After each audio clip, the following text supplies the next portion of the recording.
You always hear me, no, maririnig niyo ako lagi to talk about perspective. How many of you believe that perspective is very important? I always quote, I love to quote the statement of Dr. Miles Monroe. Lagi-lagi niya sinasabi, life is not a matter of intelligence, but of perspective. Sabihin mo sa katabi mo, perspective. Come on. Because no matter how good you are, how intelligent you are, no matter how brilliant you are or educated you are, maybe you have you have the PhD, DDD, doctorate, whatever. But if you have wrong perspective, it will always affect. It will always cause. It always affect something that is not right in your life. So I don't care about your educational attainment kasi nga, 'di ba? Marami nagsasabi na doktor naman ako, lawyer naman ako, mabait naman ako, ang dami ko nga na-attain, ang dami kong achievement. Bakit naman empty ang buhay ko? Have you ever heard that kind of question? Why this life seems I feel like I'm not fit in this world. Why I live life such emptiness when I have everything? So many people are asking that kind of question, and I've heard that so many times. And the reason is because of perspective. Because perspective will always dictate, take note of this. Your perspective in life defines your thought patterns, which directs your decisions and choices in life, and that dictates your actions or behavior. Kaya, importante, kung meron tayong perspective, I believe all of us has its own unique perspective, dapat itama natin ang perspective natin. Tama ba? And there's no way that can be right apart from the truth, apart from the original intent, why we are here and why we exist. There's no way that you can get the right perspective apart from the original, original, original intent of God for all of us. So balik tayo sa original. If you want to have the right perspective. And wala tayong ibang pag-uusapan, kundi i-refer natin siya sa time-tested principles. Come on, say it with me, time-tested principles. Let's pray. Introduction lang yun. Heavenly Father, we praise you and we thank you. Thank you, Lord, for wonderful things that you have done. We believe that you have done so much, Lord, in our past and where we are right now. But we believe there's more. What we are seeing, oh God, is just a deep, it's just a bit of those of what you have planned. And so, Lord, expand our mindsets. Allow our eyes to be open to see the reality, not the reality of the world's perspective, but the reality of your perspective. We want to see what you want us to see. We want to see things in your lens, oh God. So today, give us that lens because we want to see your purpose in our lives so that we may fulfill it. In the mighty name of Jesus, we pray. Everybody will say amen. Jesus, kasi isa sa mga gusto natin pag-usapan ngayon is yung puso mo. Tingnan mo yung katabi mo. May puso ba yan? Puso, heart. Sabihin mo sa katabi mo, heart. December ngayon, I believe most of you are excited, no? Kasi it's a month of celebration. Tama ba? Pero sa TGFM, hindi lang siya month of celebration. Yes, we always celebrate day by day. But more than more than celebrating every day is this month is the month of preparation. That's why we consecrate and we do warfare because this month is a month of prayer and consecration. We are preparing for next year, 2024. Now listen to me. Alam niyo ba sa world which where we are, nasa world pa rin naman tayo, tama ba? Yung perspective ng world, pag December, buhos lahat. Ibubuhos lahat, tama ba? Sa December, lahat ng bonus mo andyan, 13-month pay, bubuhos mo yan para mag-celebrate ng Pasko. Sort of giving thanks also to the Lord for the whole year. Tama ba, right? That's a mindset, right? Kasi Pasko nga, tama ba? Pero hindi natin alam, in the realm of the Spirit, it's different. In the realm of the Spirit, it's actually a womb. A womb. Alam mo yung womb? Sinapupunan po. Sinapupunan. It's a womb, okay? It's a belly, it's a womb. Something that's going to birth, yung parang sinapupunan na it's about to give birth for another whole year. So, in the realm of the Spirit, picture nyo to, kung anong ginagawa mo sa month of December, what do you think will happen in your next year? Kasi in the perspective sa mundo, sa worldly context, pag papasok na ang New Year, prepare ka na ng New Year's resolution. Sino dito nag New Year's resolution? Hindi noon, hindi na ngayon, okay? Yung iba parang alanganin kayo. Normally that's what we do. Kasi nga wala tayong perspective that it's a womb. It's supposed to be something that we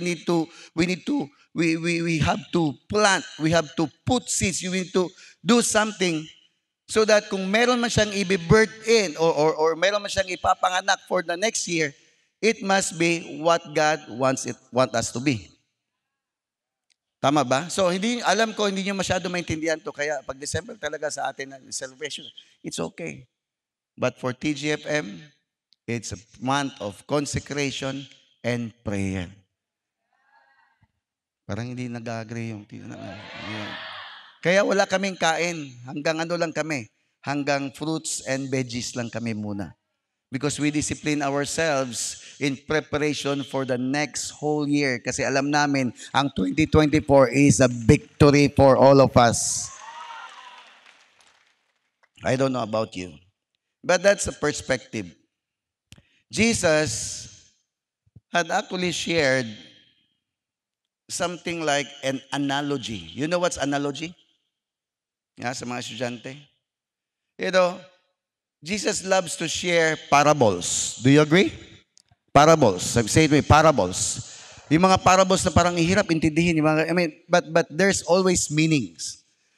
Jesus had a statement, had his analogy in this statement which Matthew wrote. In Matthew chapter 6 verse 23, sabi niya, your eye is like a lamp that provides light for your body. When your eye is healthy, your whole body is filled with light. But when your eye is good, your whole body is filled with what? Darkness. And if the light you think you have is actually darkness, how deep that darkness is. Now, I want you to take note of this. Etong i-ano natin. Kasi each, it represents, for example, when we talk about eye. When Jesus would talk about eye, it doesn't talk about your physical eyes. It talks about your perception. Are you there? Are you there?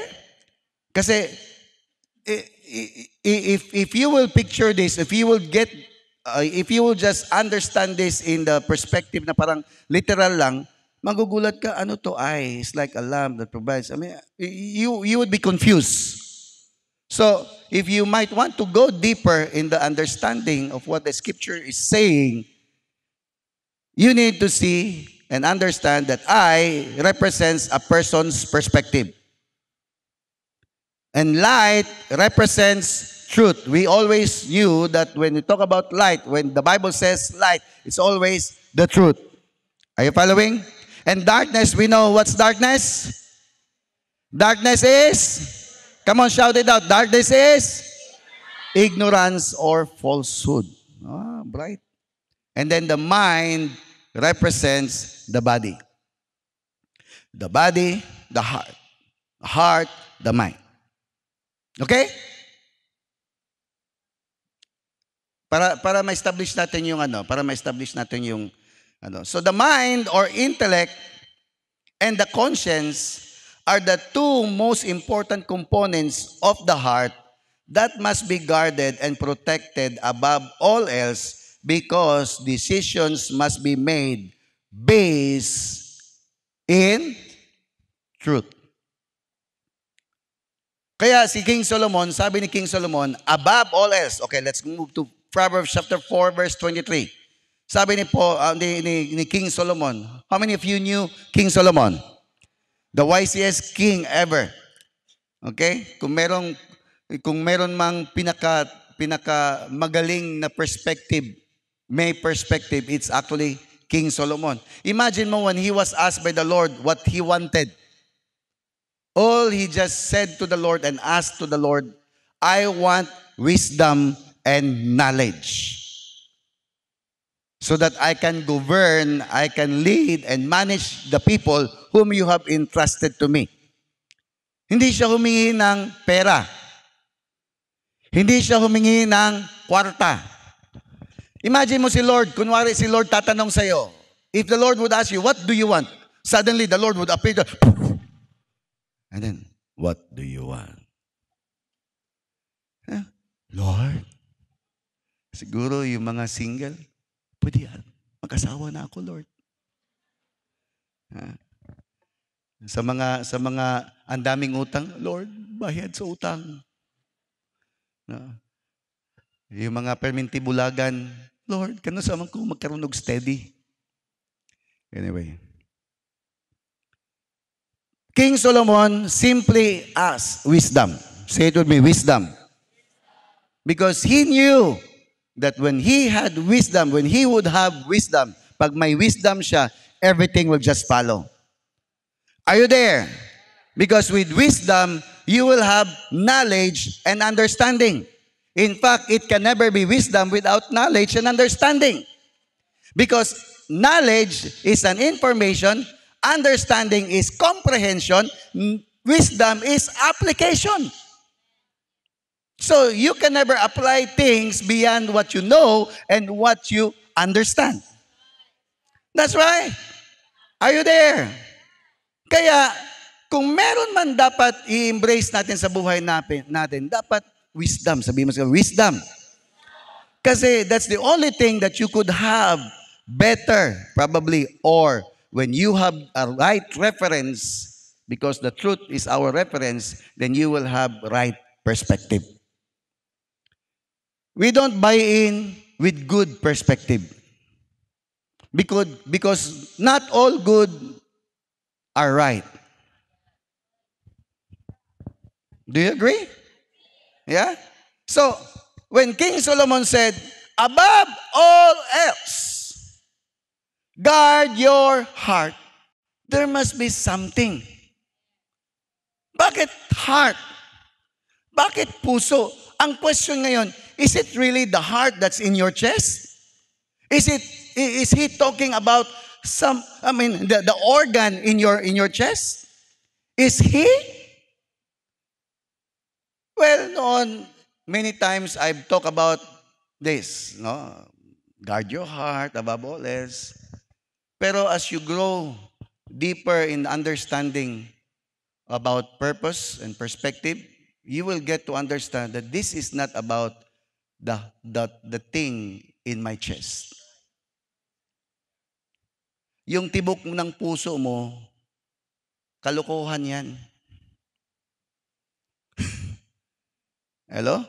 Sino dito alam mo na ang tibok ng puso mo, hindi mo pwede mapagkatibok?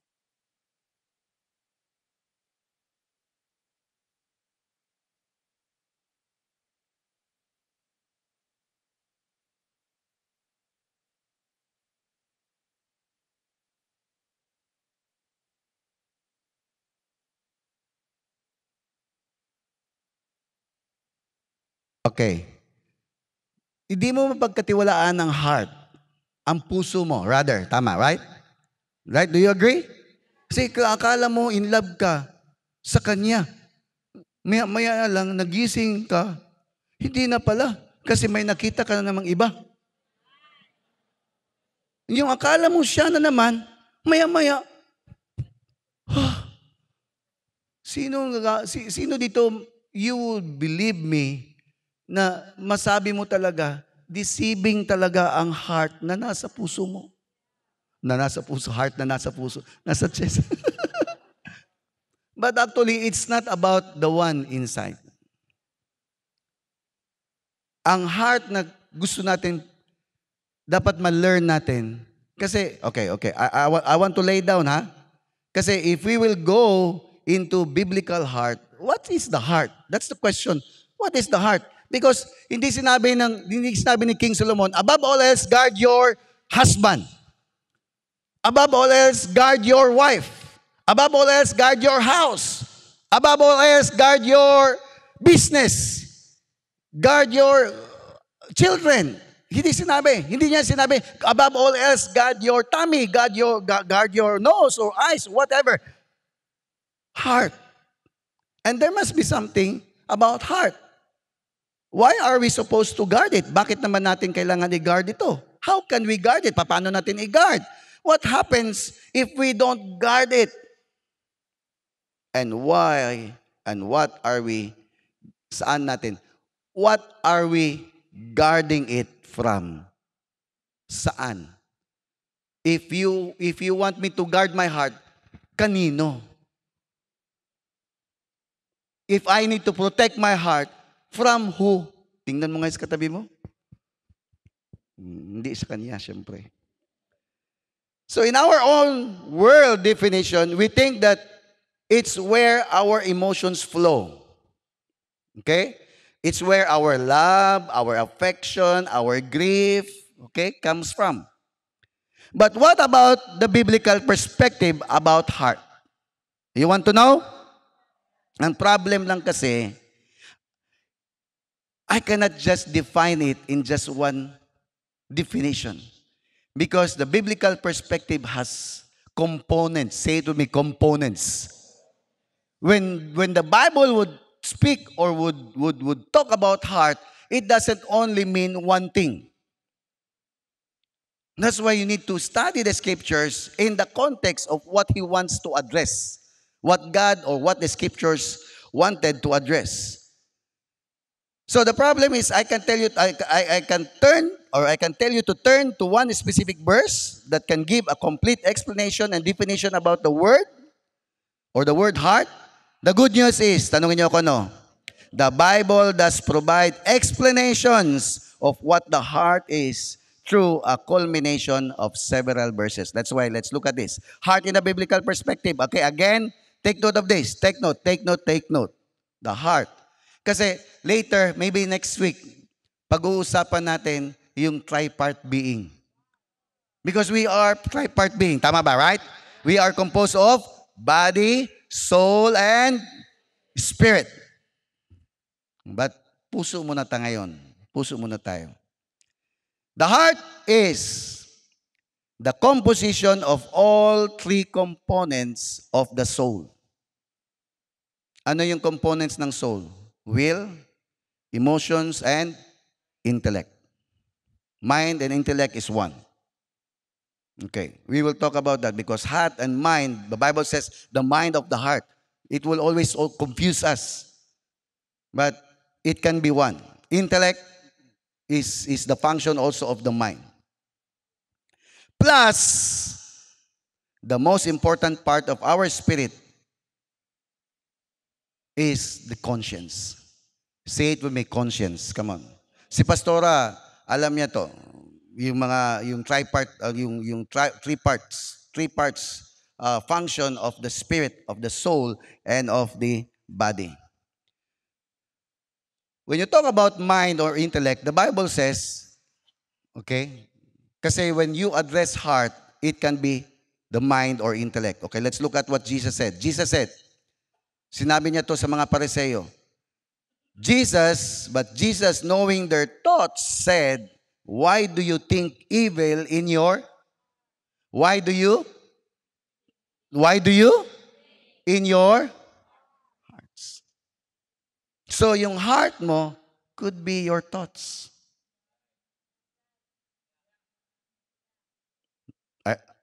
Are you following? Okay? Remember, The thoughts in the process of thinking is an activity of the mind.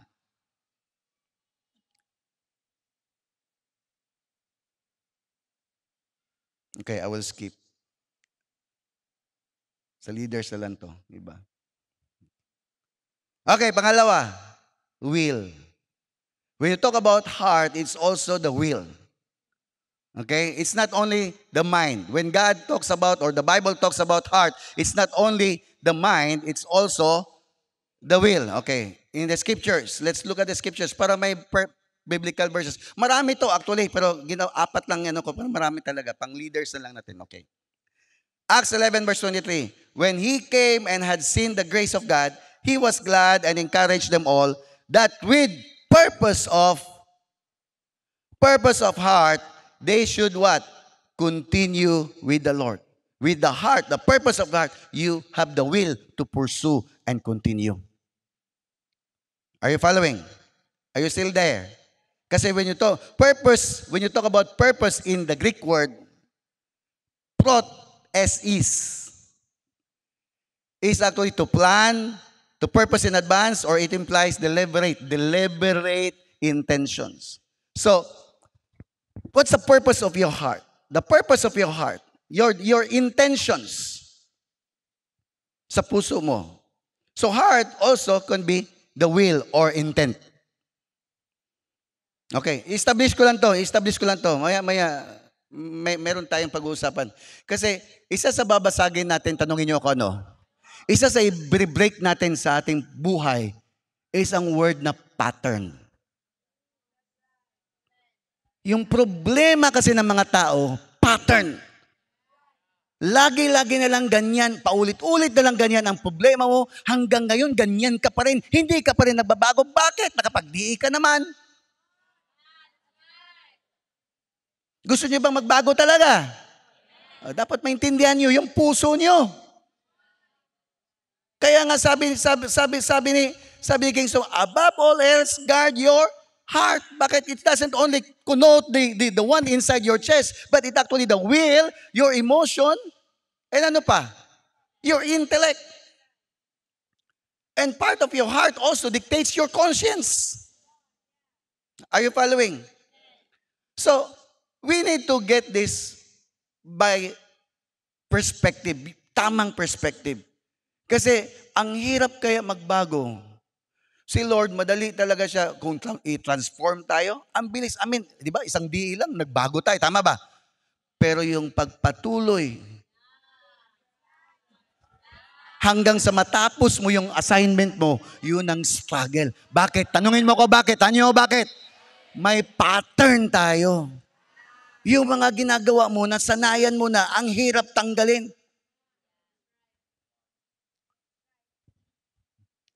So, emotions, will, and the mind.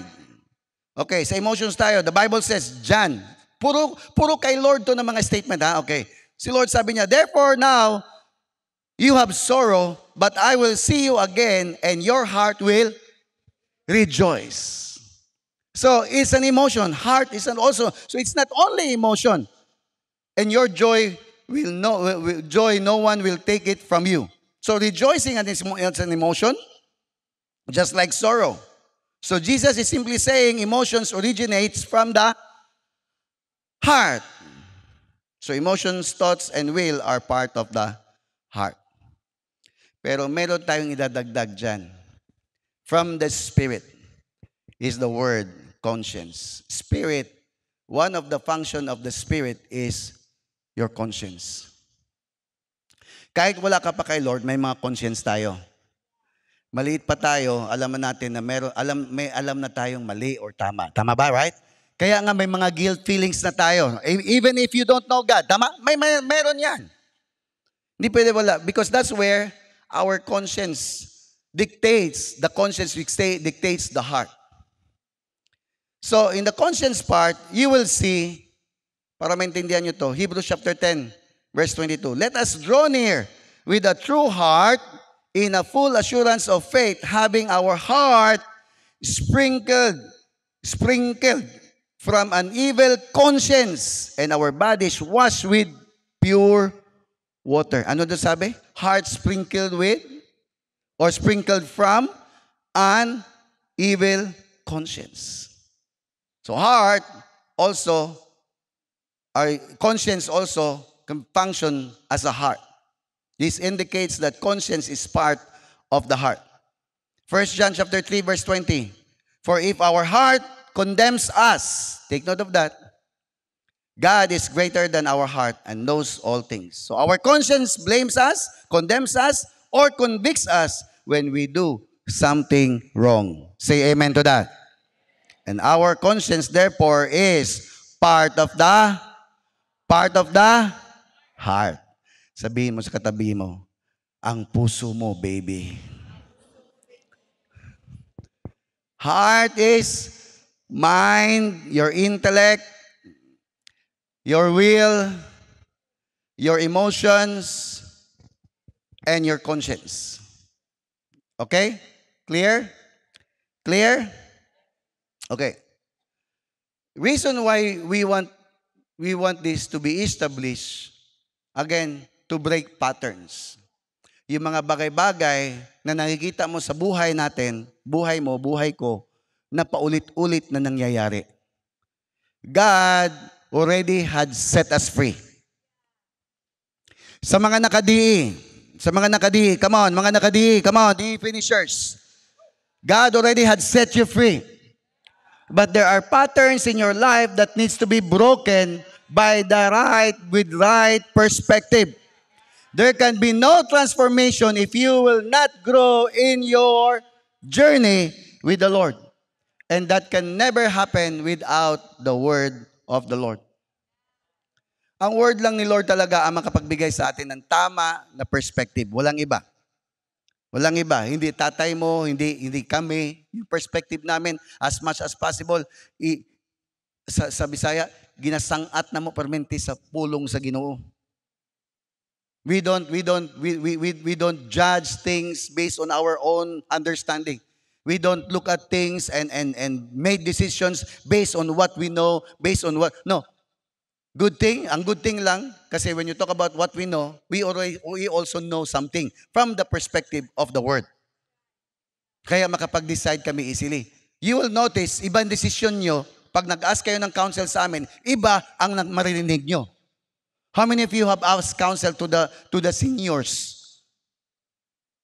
Ikaw ngayon magtatanong ka, di ba? Kung makikita mo, may mga seniors talaga, kakaiba na rin ang mga wisdom ng mga yan. Tama ba? That might be good, but ang question, is it really right? Kasi not all right are, not all good. Okay.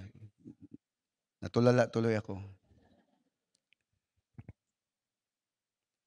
The Lord Jesus, yung idol natin,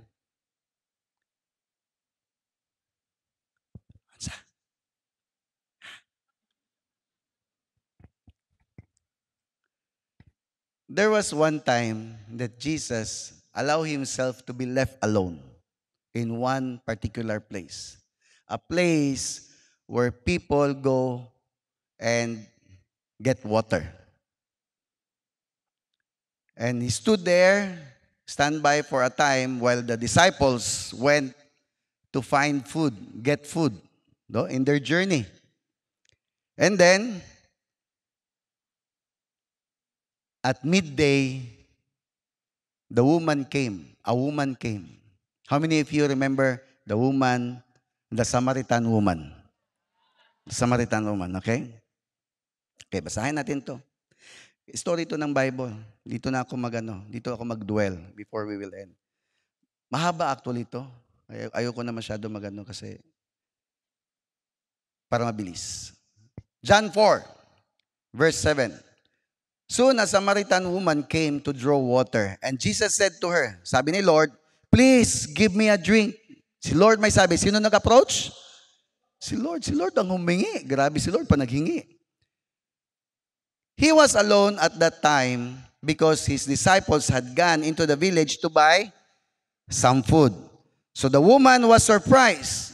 Okay, the woman was surprised because For Jews refused to have anything to do with Samaritans. Okay, ang context, yung mga Hudyo, hindi yan nakikipag-usap sa mga mistiso. Samaritans are mixed Jews and then mixed up with the natives in that particular place. So, these people are considered defiled and they don't want to be defiled because of their religiosity. Are you following? Lalo na if you are a religious teacher, if you are a teacher, or if you are a Pharisee, you would never dare talk to Samaritans. Pero si Lord, grabe, di ba? Pumasok nga siya sa Jericho. Naalala nyo? It's a place of the Samaritans. So, here in Samaria, he talked to a woman, asked a water, can you give me water? Can you give me a drink? Then the woman was surprised. Sabi niya, you are a Jew, and I am a Samaritan woman. Why are you asking me for a drink? Ba't ka humingi sa akin ng drink? Don't you know that you will be defiled? Parang gusto niya sabihin kay Lord, dagdag ko to, paraphrase to. Don't you know that you can be defiled by what you have asked from me? Iinom ka ng tubig galing sa akin, ako magbibigay sa'yo, madidefile ka. Hudyo ka, Samaritan ako. Hindi mo ba alam ang law? Parang gusto niyang lecturean si Lord. Then Jesus replied, if you only knew the gift God has for you. Wow. And who you are speaking to, you would ask me, and I would give you living water. Grabe. Magulat ka kung ikaw ang Samaritan, parang privileged ka. Sino ka pala? Hindi kilala. I mean, remember hindi alam ng Samaritan to. But sir, sabi niya, sir, you don't have a rope or a bucket. She said, and this well is very deep. Very deep. Very deep. Where would you get this living water? Literal. Okay? Literal, right? Yung tingin niya, yung living water is literal yung kasi hindi niya kilala si Lord, kaya literal. Pag hindi mo kilala si Lord, literal ka talaga lagi. Pag titingin ka sa situation mo, literal lahat, kaya praning ka. May mga taong praning, bakit? Kasi wala. Alam mo lang na may Lord, pero hindi mo talaga kilala si Lord. Kaya yung perspective mo, literal din.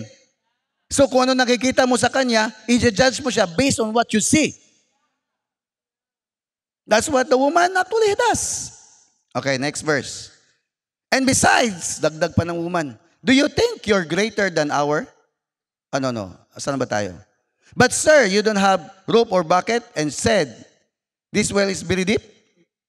Where would you get this living water? And besides, don't you think, or do you think you're greater than our ancestors Jacob, who gave us this well? And then Jesus replied, anyone who drinks this water will soon become thirsty again. But those who drink the water I gave will never be thirsty again. Say amen to that. Come on. And then sabi ni Lord, it becomes a fresh, bubbling spring within them, giving them eternal life. Kaya sabi ng woman, sure ka? Talaga lang ha? Pingi nga. Kasi ang nakita nyo kasi dyan, nakasulat lang, di ba? Ikaw kasi maglalagay ng emotion. Right? Medyo sarcastic na itong woman if you notice. Please sir, woman said, give me this water. Gaya daw ko anak, be. Sure ka? Gaya, be? Pahingi niyan. Give me this water. And then sabi ng babae, then I'll never be thirsty again and I won't have to come here to get water. So dalawang perspective if you notice, it might be a sarcastic answer to ask for that water, or maybe that woman is already hungry because he wants that living water. So that he might not, or she, ang sabi niya, para hindi na ako babalik dito para i-give ng tubig. Alam niyo ba, it's a burden for her to go to that deep well, kukuha ng tubig. Tanungin niyo ko bakit? Tanungin niyo kung bakit. She was all alone during that time because she is so lonely and empty. Alam niyo ba, in their custombre, merong oras ang pag-iigib ng tubig. May oras ang pag-iigib ng tubig, pero bakit siya lang? Tanungin niyo bakit? Dahil may problema siya. Yes, sabi niya, okay, if you can give me that water, sige, para hindi na ako babalik dito. It's a burden for her to be there all alone. Siya ang kukuha ng rope. Because when you are with the group, okay, it would be good when you are with the group. So somebody can help you. Tama ba? Pero kung ikaw lang isa, ikaw lang talaga isa. Bakit naman siya nag-iisa? Ba't kailangan naman niyang magsosolo kung pwede naman siyang sumama sa iba? Tingnan mo yung katabi mo. Ayan. Nagsosolo ka ba? Pero pwede ka rin naman pwede ka rin namang solo. Tagalog kasi, no? Pwede ka namang alone, pero hindi lonely. Muhirit yun, no? Muhirit yun ba? So please, sir, give me this water, then I will never be thirsty again. And I won't have to come here to get water. And then sabi ni Lord, okay, now the Lord knows the burden. I don't want to come back again and again and again, day by day, every day, get water, every day, alone. Sabi ni Lord, may problema ka. Hit kagad ni Lord kasi kilala siya ni Lord. Tama ba? Kilala tayo ni Lord. Kaya hindi ka pwede magkunwari kay Lord. Kahit gaanong galing at talino mo, alam ni Lord kung anong meron ka at anong wala ka at anong kulang sa'yo at ano para dapat sa'yo. Sabi ni Lord, get your husband. Get your husband. Asa na yung bana? Asa na yung bana? Get your husband. Jesus told her. Siyempre, ang babae, I don't have a husband. Pero, wala siyang husband kasi wala naman talaga siyang husband. Sabi ni Lord, the woman replied, you're right. You don't have a husband. For you have 5 husbands, and you are not even married to the man you're living with now. You certainly spoke the truth. Tama ka. Sabi ni Lord, tama yan. Totoo yan. Wala kang husband. Kasi wala naman talaga nagpakasal sa'yo. Pero 5, ang kasama mo. Ma-picture nyo ba ang pattern, ang problema na may pattern, ang pattern ng problema, ano ba? Paano sabihin? Ang pattern ng problema ng babae? Ha? Bakit naman magkaroon ka ng 5 husband? Hindi ba pwede isa lang? Sino ito may asawa? May mga asawa ka man. Yung iba parang, alanganin lagi mo taas yung kamot. Alanganin kayo. Sino ito may mga asawa? Come on, So mas maraming singles? Kunti lang yung kamay nakikita ko. Come on, husband and wife, come on. O yan, okay. Yeah. Kontento na ba kayo sa misis nyo? Husbands? Wife, kontento na kayo sa mga mister nyo? Ha? Yung iba parang kalain. Ha? This woman has a problem. Diba? Tama ba? Tama, right? Why would this woman suffer from being alone yet he has several husbands? So there is a pattern. Ang problema ng pattern na to, problema. Naiiwanan lagi ng husband. Ang question, sa isang husband, kunwari kayo ngayon, naghiwalay kayo.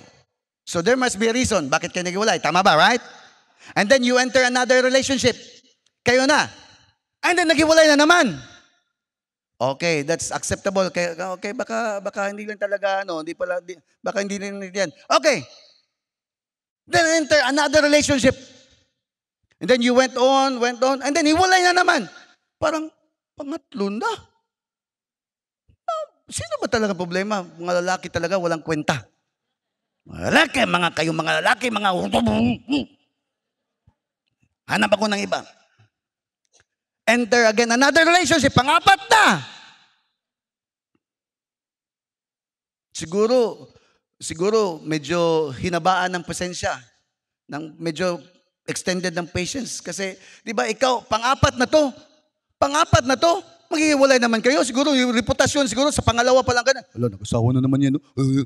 Tama ba? Sino ito gusto mo marinig na, grabe naman yan, pangalawa na yan. Yung iba nga, hindi pa nga naka-first time, ikaw, pangatlo na. Tama ba? Okay lang siguro kung namatay. Tama? Right? But that doesn't connote my death. And so forth. Extended. Umabot talaga ng fifth. Who do you think is the problem? Who do you think is the problem? Parang ganito yan. Nagtrabaho ka ngayon, pumasok ka ng trabaho.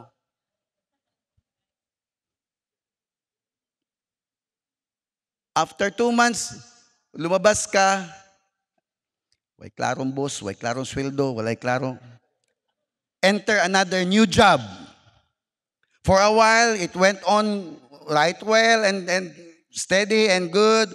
Eventually, ay nako, napag-initan ako ng isang kasama ko sa, umalis ka, another job.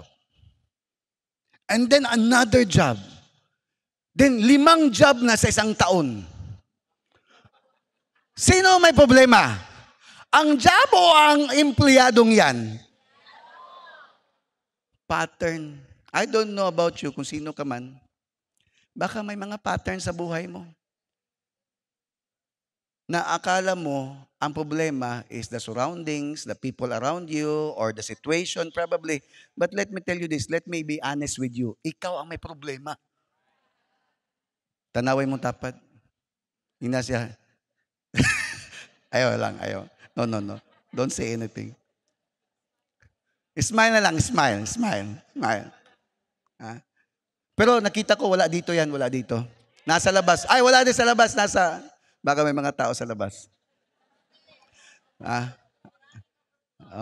Sa overflow. Mga taga-overflow. Bakit may overflow? Mga kids. Oh, okay. Okay, sorry. So, yan ang problem ng most. Kasi, yung iba, mapagod na. Imagine mo, 5. Itong isa, hindi pa siya pinakasalan. Meron siyang isa. Di ba? Sabi ni Lord, isa. Pero hindi kasal. You're not even married to that one person you are with today. Bakit kaya? Tanungin niyo bakit? Either siya or ang husband niya ang nag-iisip. Pakakasalan ko ba to? Or kung siya, eto na ba talaga? Pero if you look at the pattern, you will see the problem. It's the woman. That's the reason why Jesus came. To solve that problem. To break that pattern.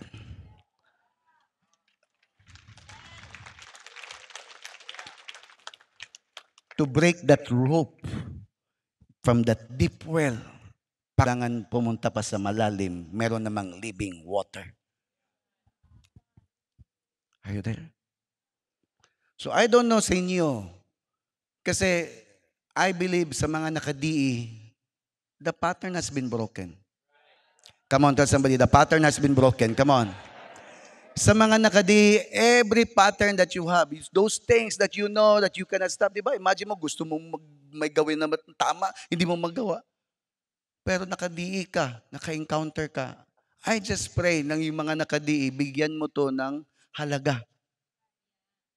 Bigyan niyo siya ng importansya.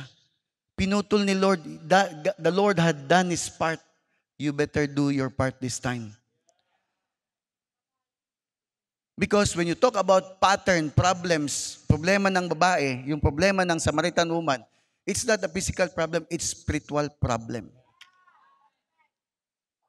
And there are problems in our life that cannot be solved by any psychiatrist, any doctors around us, kahit sinong lawyer pa na mag-counsel o magbigay ng kung ano, I don't care. Only Jesus heals. Only Jesus restores. Only the Lord can bring you back to your original state. Ba't naman 5? Pwede namang 1. Sana matagam ka.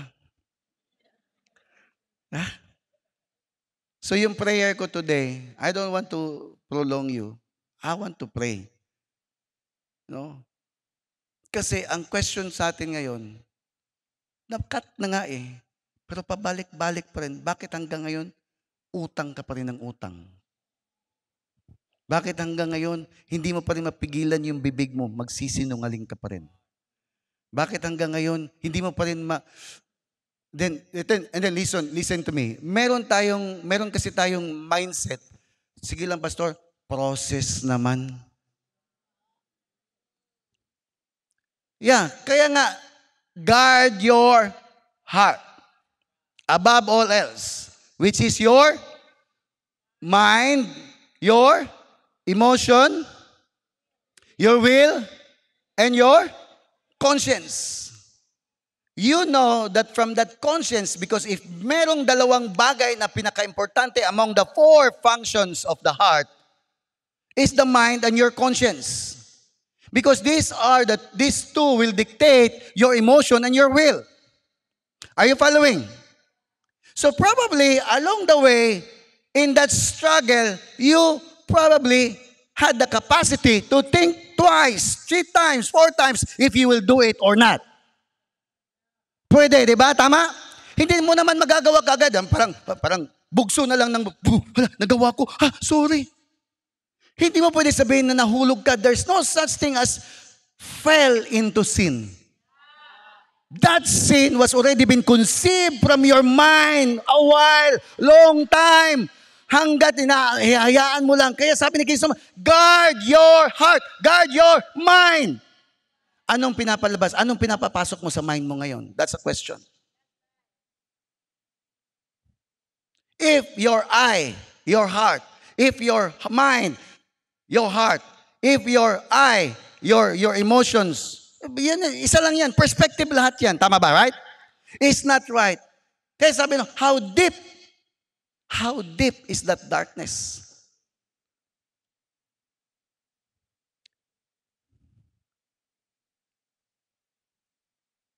So kung walang light, okay. Kung walang light, Jesus said, kung walang light, when your eye is good, your whole body is filled. Is this the right context?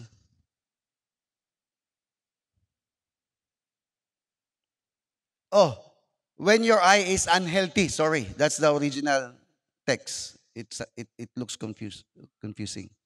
That's unhealthy. And the original text, can you check the original? Sa scriptures, bakit ba napalitan to?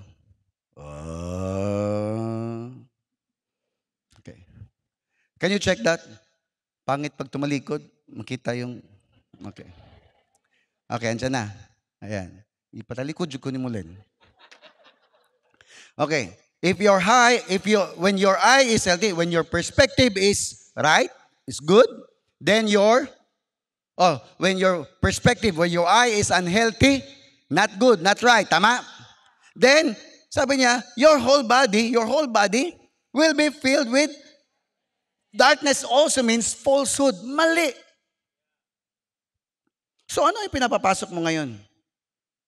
And if that light you think, that truth, light is truth, that truth you think is actually darkness. The truth, okay, kasi that's the problem.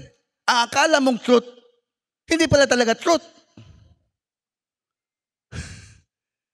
if that truth, if that light, take note of that, if that light, truth, you think you have is actually darkness, kung yung truth mo na pinapaniwalaan mo, hindi pala tama, ano sabi diyan? How deep that darkness is. So, sinong pwede mag-confront sa truth na inisip mo? Ay, kala ko kasi. Di ba mga ganyan? Ah, mau ba? Hindi sabi ni Lolo. Sabi ni Papa. Sabi ni Daddy. Sabi ng teacher ko. Sabi ni Pastor. The truth that you have is false. If the truth that you think you're right, that's right, is not right, that affects your whole being, how deep, gaano kalalim ngayon ang problema mo? Because that dictates your thought patterns. That becomes your perspective now. Naintindihan niyo ako? Naintindihan niyo ako? So, sino pwede mag-confront niyan? Sino pwede mag-confront ng truth? For example, water baptism. Okay. It just dawned to me. For nag-water baptism tayo ka. Wait, the picture water baptism, kapon? Okay, sige. Later. Water baptism. Why some people doesn't want to buy in or are not convinced with water baptism? But because they have truth in their minds. That they think it's right.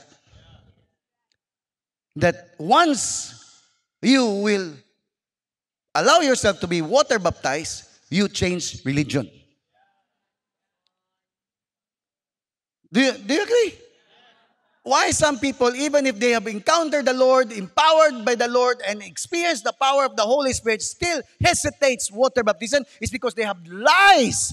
They have blinded with the truth that they think it's right, but are not right, because that's not according to the scriptures. Because every believer, once you are in Christ, you must be baptized. Jesus himself baptized himself. Submitted to someone, a person, I'm human. You see? Ang problema ngayon, kunwari galing ka sa ibang sekta, galing ka sa ibang religion, meron silang doktrina, sasabihin, now, na water baptized ka, na doktrinahan ka for ilang buwan, ilang month, ngayon, once you are baptized, you are totally committed in this church, in this locality, or ano tawag sa kanila? In this sect, in this congregation, in this religion, you can never get out. Because once you get out, you will be under a curse. That's the truth in their perspective. Not the truth according to the Bible. That's why ikaw naman, because you are ignorant about the scriptures, now you are in that religion, you are water baptized, you've been there for so long, and your life is still empty. Kuno si nanay, di ba? Si ate Chevy Sherlina. Oh, yung statement niya, di ba yung statement niya kanina, sa Katoliko, why problema? Sugig-sugal. Ha? Why limitation? Okay lang magsugal. Okay lang mag-inom. Okay lang, walang bawal. And those things that you do, you think it's pleasurable, ends you being empty because it becomes a pattern. Lagi-lagi na lang ba? Araw-araw na lang ba? Magsusugal ka? Kung drugs, kasi walang bawal doon sa kanya. Araw-araw na lang ba? Mag-drugs ka? Araw-araw na ba? Iinom ka? Pattern. Pero may truth ka. May truth tayo. Meron tayong pinaniwalaan. Religion nga lang.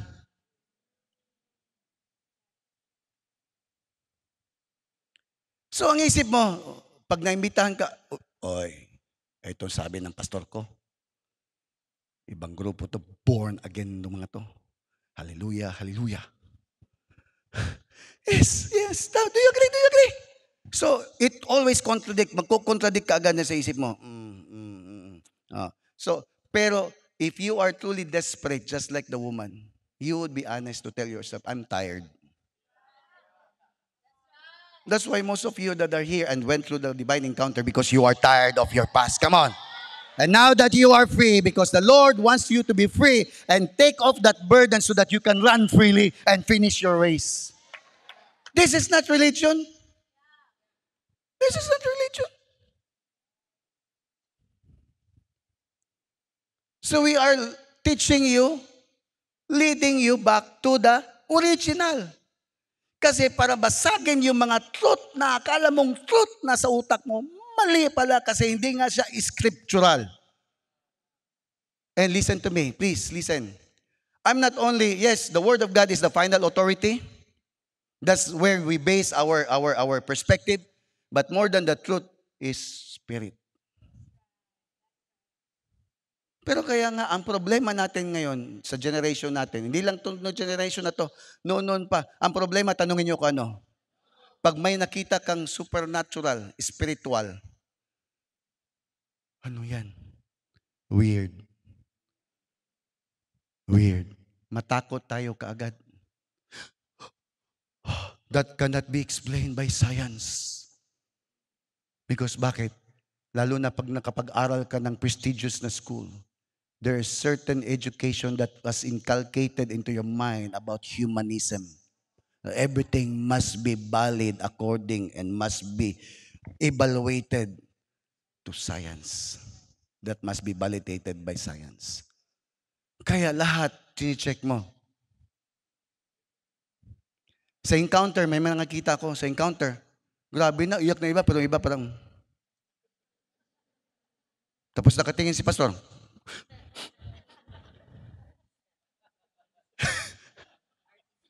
Artista. Yes, I've seen that. And why I'm sharing this to you, tanungin niyo ako bakit? I was once in that state. Kaya hindi niyo ako maluloko. I came from the Lord. I never grew up like Pastor John Anosike. Na wala talaga experience sa world. All his life, working for the Lord, serving the Lord. That's why he's so discerning. Kahit wala siya experience sa world, wala siya experience sa world, but he's so discerning. He knows what's going on. Because the Spirit Himself is the one who will tell him and dictate him what's going on. Pero kami, blessed kami. Yung mga pastor dito, mga mananap mani sa una. Mga mangtas.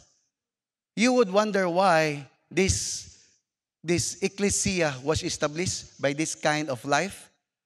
Because we are for this last generation. The Lord is raising us up to get the proper understanding how we can become effective in reaching our people just like us before. Because again, almost all of the people exist today. They have their own truth, which is lies, that they want to, they stood and di pwede until the Lord will strike them with sickness, emptiness, until they will feel helpless. Antayin pa ba natin yan? Kaya yung perspective namin ngayon, tanungin niyo ako ano? Pastor, yung aking nanay, ang aking may problema. Ganun ba? Open door. You don't see us go, ano man, ipag-pray natin. We don't respond that way. Baka yung iba dito. But me? Ano nangyari? Anong history? Ano sa daw? Ha? Banggaan? Ano sa? Ligsan? Ano sa daw? Getaki? Open door. Open door. Open door. Open door for the Lord to speak to that person. Kasi kailangan kang dalhin sa ospital para matahimik ka.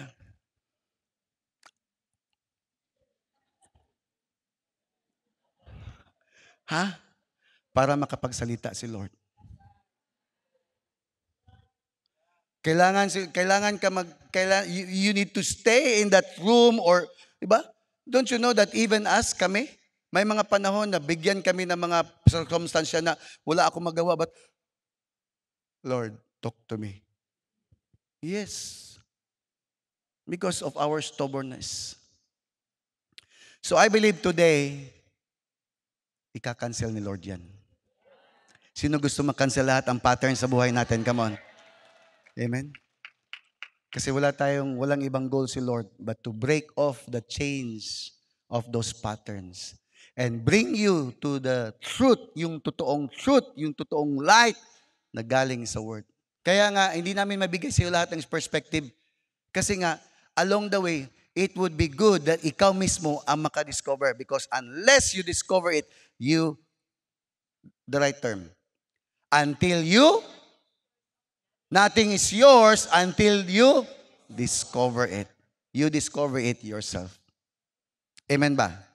So sa mga nakapag-DA na, mga nakapag-DA, come on! How many of you are excited for your future? Come on! I'm not the one guaranteeing your bright future. It's the scriptures. That's why our assignment is to lead you to the scriptures and go to the scriptures. And we will lead you. We will usher you. Okay, sabay-sabay tayo. Lahat tayo mag-fulfill ng ating purpose. Tama ba, right? And mind you, you can never do it alone. Stay. Sabi mo sa katabi mo, just stay, just stay, just stay. Etong eklesiya na to, etong nation na to, ang dami ng pinagdaanan, dami na nawala, wag mo nang dagdagan. Dito ka lang, diyan ka lang. Meron man mag-hurt sa'yo, meron mang magsisipa sa'yo, meron mang anong gawin sa'yo, diyan ka lang. Hanggat si pastor andito, stay ka lang. Aalis man yung mga leader nyo, anong gagawin ng mga leader nyo? Mag-abroad ba yan? O gusto niya magbalik sa kung ano-ano? Hanggat nandito si pastor at saka si pastora, stay lang. I don't care. It doesn't matter kung saang network ka galing, anong galing, saan kanino o sino nag-reach out sa'yo. As long as that person connected to this place, connected to this team and nation, then you should stay. Because that's the reason why you are here. Because all of those are connected here. God knows. And God will be the one to bring them in. Gagamitin lang ang lahat. Kaya nga, you yourselves, you need to do your part because there are influences that ikaw lang ang makapag-reach out and we cannot. Ikaw ang gagamitin ng Lord. Kaya lahat tayo gagamitin ni Lord for nation transformation. Transforming lives. Be blessed. Let's all stand up. Let's pray. Today also is our bread breaking. I don't know if you have already your cup and your... Do you have already? Yeah, okay. Yeah, buti pa kayo, mayroon ako wala.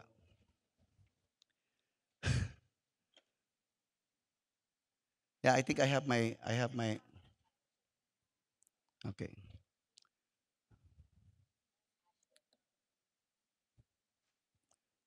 Because as I have said, the Lord has broken the patterns now. And we will break that patterns, wrong perspective. If those things keep on occurring and it gives you struggle, we will break that. Okay? Amen? Amen? Sa mga nandito na alam mo na you have already passed or gone through with that and now you are moving on forward, make sure that you make the commitment, Lord, I don't allow anything that will hinder me or stop me or something that will oppose my journey. Thank you, Pastor.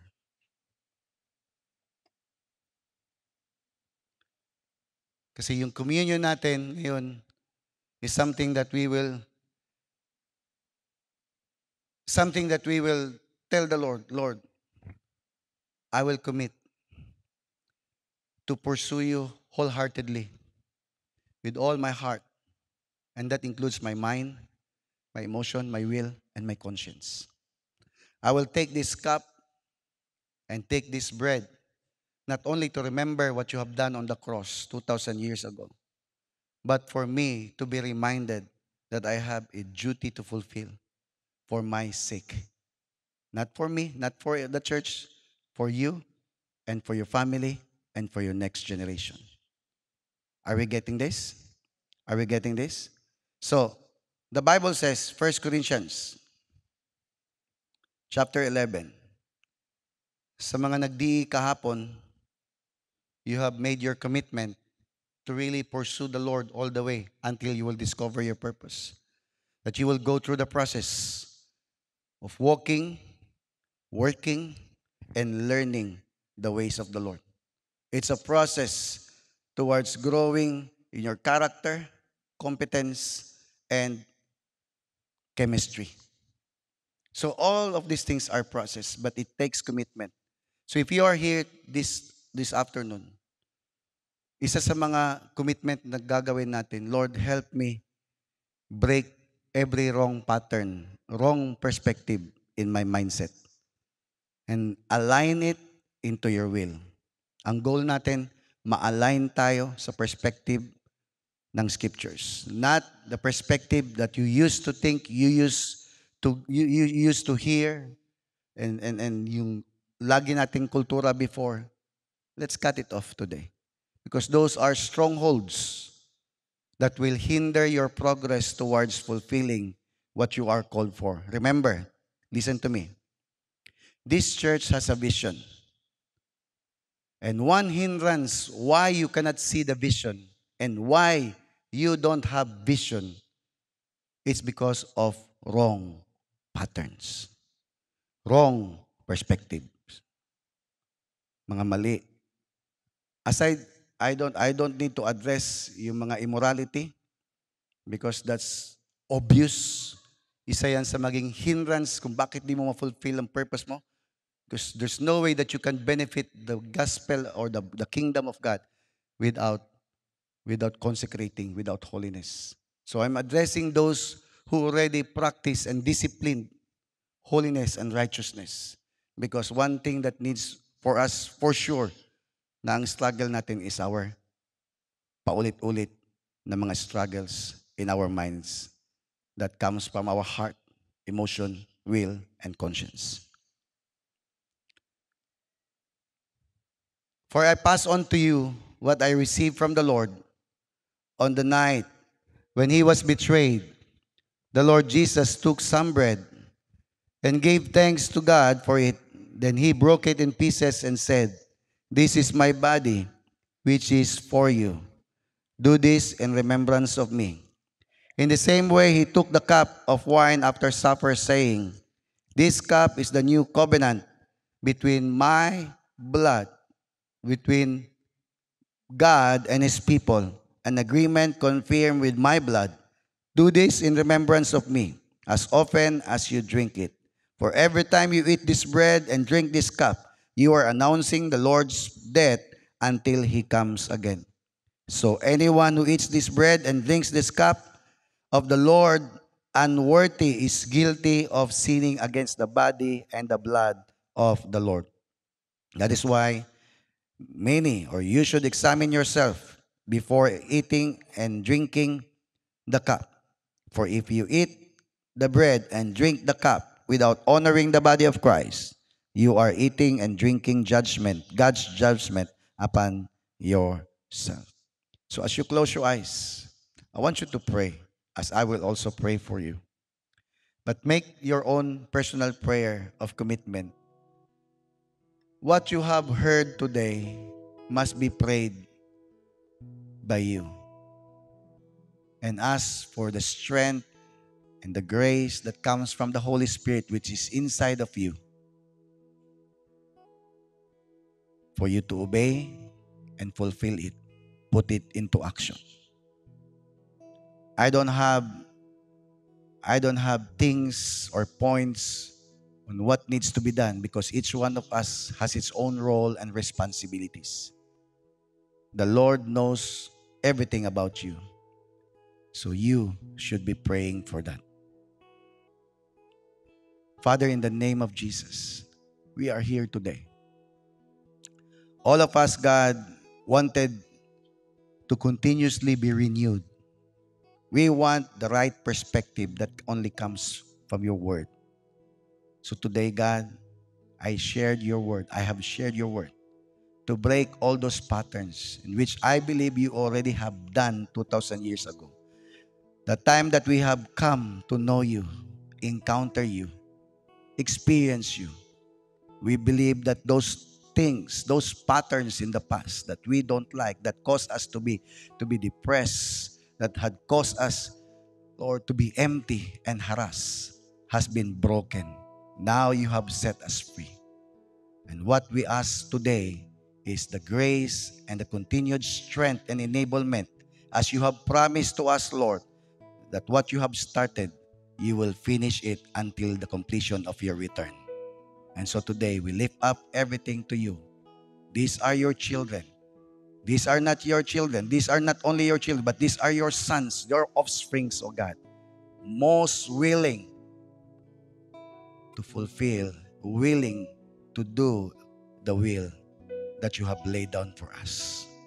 Break every chain, break every pattern, and every prayers of commitment today from each one, Lord, I declare you will answer them in the mighty name of Yeshua.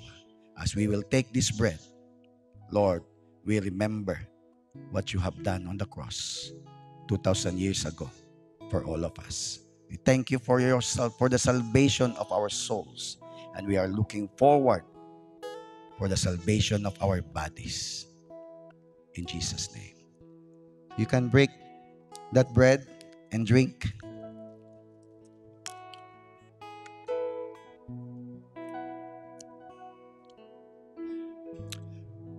This blood of the new covenant, which you have poured out upon us, who wipes out all our sins and our iniquities. Lord, we thank you that this now have made new covenant between God, the Father, and us. We thank you, Lord, for shedding your blood, for the forgiveness of our sins, for the total restoration of our whole being, and at peace with the Almighty Father. You can drink.